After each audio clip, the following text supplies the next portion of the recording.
Hello friends, myself Deepak Singhal and I welcome you all again on this Nimbus learning platform supported by powered by the Engineering Academy।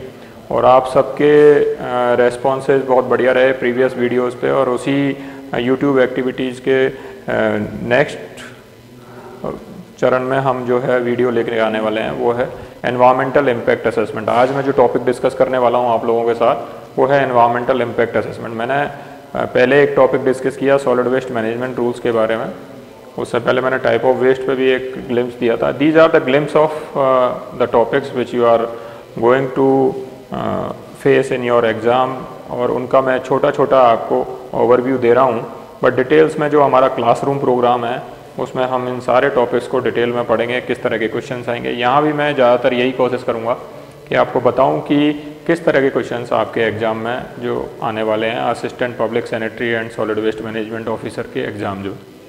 तो friends, ये आज मैंने जो topic लिखा है board पे वो है environmental impact assessment. Environmental impact assessment जो है ये कब किया जाता है, ये आपके लास्ट की यूनिट का एक पार्ट है जो आपका सिलेबस है उसमें। एनवायरमेंटल इम्पैक्ट असेसमेंट बेसिकली किसी भी ऐसे प्रोजेक्ट के लिए जिससे कि कोई भी ऐसा प्रोजेक्ट जिससे आपके एनवायरनमेंट पे कोई फ़र्क पड़ सकता है, वो प्रोजेक्ट जिससे किसी हेल्थ पर, किसी इकोनॉमिक कंडीशंस पे सोशल इम्पैक्ट पड़ सकता है, किसी इकोनॉमिक इम्पैक्ट लोगों की जो इनकम सोर्स है उस पर फ़र्क पड़ सकता है। तो इस तरह के सारे इम्पैक्ट्स किसी भी प्रोजेक्ट को, चाहे आप कोई नेशनल हाईवे बना रहे हैं या आप कोई डैम क्रिएट कर रहे हैं, तो इस तरह के प्रोजेक्ट्स के लिए ये सबसे पहले एनवायरमेंटल इम्पैक्ट असेसमेंट की आवश्यकता महसूस की गई। ये रिवर वैली प्रोजेक्ट्स के लिए एनवायरमेंटल इम्पैक्ट की आवश्यकता महसूस की गई कि इनका ये प्रोजेक्ट को शुरू करने से पहले ये देखा जाना चाहिए कि ये प्रोजेक्ट क्या एनवायरनमेंट को अफेक्ट करेगा, एडवर्सली अफेक्ट करेगा, पॉजिटिवली अफेक्ट करेगा। अफेक्ट वर्ड से लगता है कि ये नेगेटिव सेंस में जाते हैं, बट हम दोनों ही चीज़ें एनवायरमेंटल इम्पैक्ट में देखा जाता है। तीन तरह के इम्पैक्ट को मेजर कैटेगरी में देखा जाता है इसमें: सोशल इम्पैक्ट, एनवायरमेंटल इम्पैक्ट और इकोनॉमिक इम्पैक्ट। आप तीनों ही नाम से समझ सकते हैं कि सोशल इम्पैक्ट मीन्स जो है लोगों की सामाजिक व्यवस्था पर, लोगों की कंडीशंस पर क्या फ़र्क पड़ेगा। सपोज हो सकता है कोई डैम आपको क्रिएट करना हो और डैम क्रिएट करने की वजह से वहाँ पर रिहेबिलिटेशन करना पड़े, सारे लोगों को पूरे जो विलेज है उसको रीलोकेट करना पड़े, तो it is going to be into social impact. लोगों को ट्रांसफ़र करना पड़े, लोगों की ज़मीन लेनी पड़े। अच्छा, कोई ऐसा भी इम्पैक्ट हो सकता है, क्या आप कोई प्रोजेक्ट लगा रहे हैं और उसकी वजह से if the income of that particular region, उस पर्टिकुलर क्षेत्र के लोगों की इनकम जो है, जो नॉर्मल इनकम थी वो इंक्रीज होती है, या हो सकता है उनके जो रोज़गार के अवसर हैं, the employment opportunities are getting decreased. तो ये दोनों ही चीज़ें देखी जाएंगी कि क्या this project is going to increase the employment और डिक्रीज द एम्प्लॉयमेंट, क्या बेरोज़गारी को बढ़ाएगा या रोज़गार देगा। और एक एनवायरमेंटल इम्पैक्ट को देखा जाएगा कि किस तरह की इसके वजह से पर्यावरण को कोई क्षति तो नहीं होगी। If there are any adverse impact on the environment, क्या कोई पर्टिकुलर रिवर है तो वो पल्यूट तो नहीं हो जाएगी, पर्टिकुलर एरिया है वो पल्यूट तो नहीं हो जाएगा। Is there any adverse impact on the surrounding air, ambient environment जो है उसका वो बेकार तो नहीं हो जाएगा।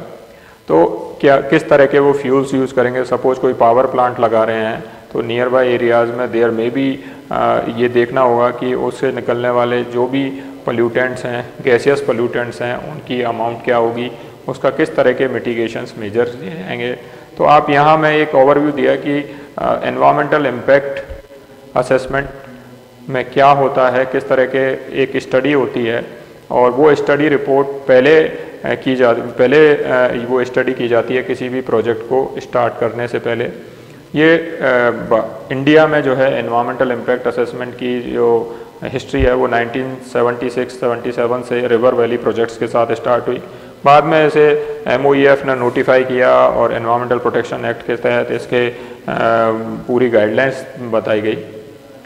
तो एनवायरमेंटल इम्पैक्ट असेसमेंट क्यों ज़रूरी है और क्यों करना चाहिए, ये तो मैंने आपको बताया। अब एनवायरमेंटल इम्पैक्ट में इस लेक्चर में ब्रीफ इंट्रोडक्शन दूंगा कि किस तरह के आपके क्वेश्चंस आ सकते हैं, जिसके लिए हमने ये वीडियो बनाया। तो पहला चीज़ देखते हैं कि एनवायरमेंटल इम्पैक्ट असेसमेंट किस तरह के, किस process, the process of EIA, process of EIA क्या होता है, प्रोसेस ऑफ EIA क्या होता है, एनवायरमेंटल इम्पैक्ट असेसमेंट का प्रोसेस क्या होता है, एनवायरमेंटल इम्पैक्ट असेसमेंट का प्रोसेस क्या होता है। तो आपको मैं बता दूं कि एनवायरमेंटल इम्पैक्ट असेसमेंट के लिए सबसे पहले कोई भी प्रोजेक्ट है, वो प्रोजेक्ट की स्क्रीनिंग की जाती है कि क्या वो प्रोजेक्ट किस तरह का है, किस लेवल का है, उस प्रोजेक्ट को स्क्रीनिंग की जाती है, whether this particular project required EIA और नॉट। तो ये पहला स्टेप होता है स्क्रीनिंग का, कि उसमें ये देखा जाता है कि इस प्रोजेक्ट को एनवायरमेंटल इम्पैक्ट, क्योंकि बहुत सारे ऐसे प्रोजेक्ट होंगे जिनको एनवायरमेंटल इम्पैक्ट असेसमेंट रिपोर्ट की ज़रूरत नहीं होगी, EIA रिपोर्ट की ज़रूरत नहीं होगी। तो ऐसे प्रोजेक्ट के लिए स्क्रीनिंग की जाती है कि क्या ये एनवायरमेंटल इम्पैक्ट असेसमेंट की ज़रूरत है। उसके बाद स्टेप देखा जाता है, स्कोपिंग की जाती है। स्कोपिंग में TOR बनाए जाते हैं, टर्म ऑफ रेफरेंसेस बनाए जाते हैं कि किन किन बिंदुओं के तहत ये पर्टिकुलर स्टडी की जानी चाहिए। सपोज स्क्रीनिंग में लग जाता है कि एनवायरमेंटल इम्पैक्ट असेसमेंट की रिक्वायरमेंट नहीं है, तो EIA का फर्दर प्रोसेस यहीं ब्रेक हो गया, उसके बाद हमें वो उसकी ज़रूरत ही नहीं है। लेकिन अगर हमें ज़रूरत है तो सेकंड स्टेप में हम उसका TOR बनाएंगे, स्कोप करेंगे कि कौन कौन से पैरामीटर्स के तहत इसकी स्टडी की जानी चाहिए, क्या इस स्टडी का स्कोप होगा, क्या इसकी बाउंड्री होगी, उसके बारे में हम बताएंगे, स्कोपिंग करेंगे।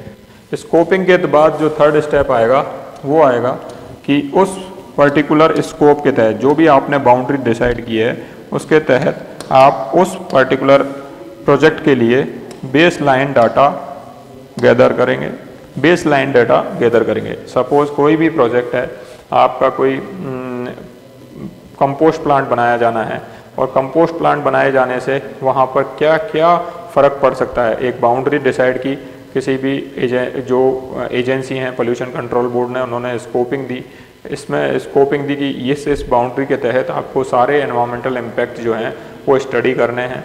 तो उन एनवायरमेंटल इम्पैक्ट को स्टडी करने के लिए अब आप देखते हैं सीजनल डेटा लेते हैं, हर सीजन में पहले इस प्रोजेक्ट के पहले जो है ये बेसलाइन डेटा है, तो ये यहाँ की एक्चुअल कंडीशंस हैं, प्री मानसून कंडीशंस ये हैं, पोस्ट मानसून कंडीशंस ये हैं, ग्राउंड वाटर लेवल क्या है, वहाँ की पॉपुलेशन कैसी है, वहाँ का इकोनॉमिक कंडीशंस कैसी हैं, और फिर उनके इम्पैक्ट को इस प्रोजेक्ट के बाद मेज़र करेंगे। तो आपके इम्पैक्ट जो हैं उस बेसलाइन डाटा पे ही मेज़र होंगे। वो बेसलाइन डाटा किसकी, उस पर्टिकुलर एरिया की जहाँ भी वो प्रोजेक्ट लगने वाला है, उस पर्टिकुलर प्रोजेक्ट के एरिया की ग्राउंड वाटर टेबल्स क्या हैं, वहाँ के एयर क्वालिटी कैसी है, तो इस प्रोजेक्ट से पूर्व स्थिति क्या है वो आएगी क्या, बेसलाइन डाटा।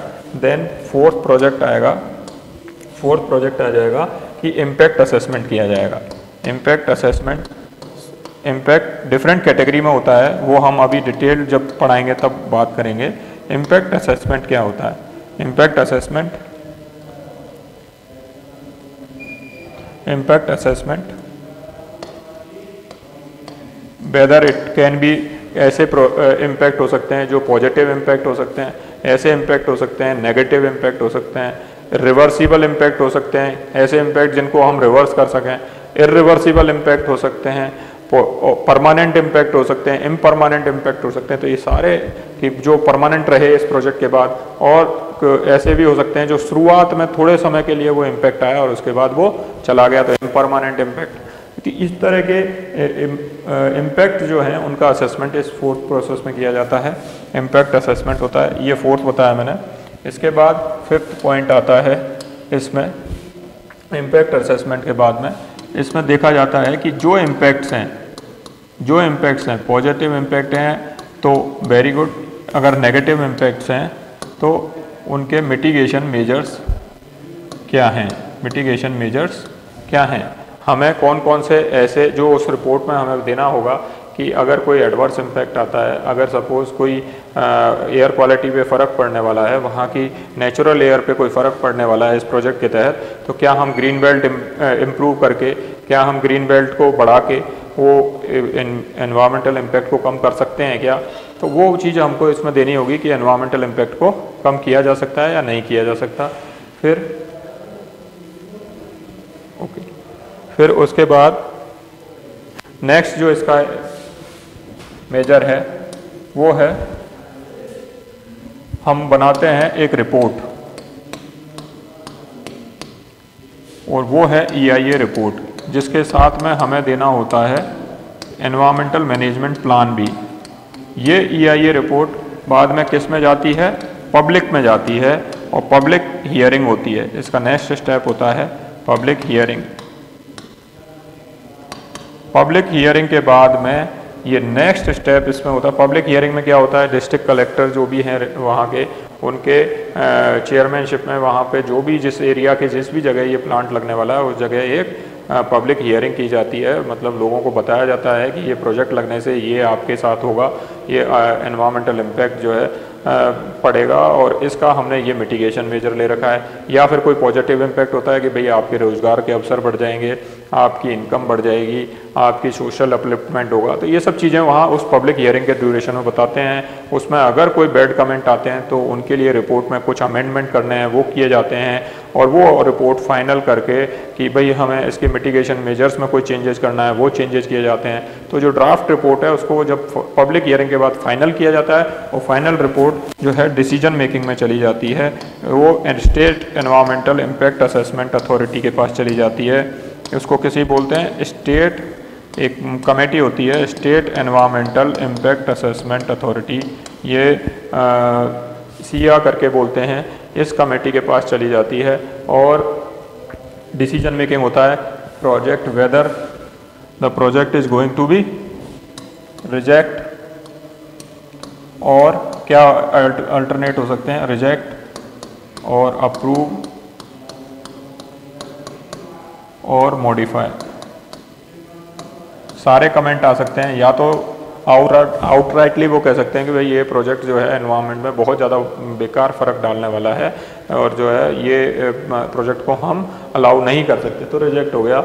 हम अप्रूव कर सकते हैं क्योंकि डेवलपमेंट भी किया जाना है, और डेवलपमेंट के लिए अगर वो ज़रूरी है और उसके एनवायरमेंटल इम्पैक्ट जो है पॉजिटिव हैं और उससे अच्छा कुछ होने वाला है, जैसे सपोज आप कंपोस्ट प्लांट लगाते हैं तो वो तो अच्छा कचरे को आप ख़त्म ही कर रहे हैं। तो एनवायरमेंटल इम्पैक्ट जो है अगर पॉजिटिव एनवायरमेंटल इम्पैक्ट है उसको अप्रूव किया, और ये उसमें कुछ हो सकता है कि सपोज आपसे कहा जाए कि बफर जोन रखिएगा, आप जो है जगह प्लेस चेंज कर दीजिए, या पानी कुछ मेजर्स वो ट्रीटमेंट प्लांट सजेस्ट कर सकते हैं, वो तो मॉडिफाई करके उसको दोबारा रीसबमिट कर दीजिए। तो फ्रेंड्स मैंने आपको बताया कि एनवायरमेंटल इम्पैक्ट के जो है मेजर जो पॉइंट्स क्या हैं, किस तरह से उसको चला जाता है, और ये पूरी डिटेल्स की किस किस कैटेगरी के प्रोजेक्ट्स होते हैं, category A project, category B project, फिर कैटेगरी बी में भी क्यों कब EIA रिक्वायर्ड होता है, ये सब हम अपनी डिटेल्ड क्लास में लेंगे, जो कि इंजीनियरिंग एकेडमी के प्लेटफॉर्म पे जो कोर्स है उसी में ले रहा हूँ मैं, और आपके साथ वो 12 फरवरी से शुरू हो चुका है कोर्स।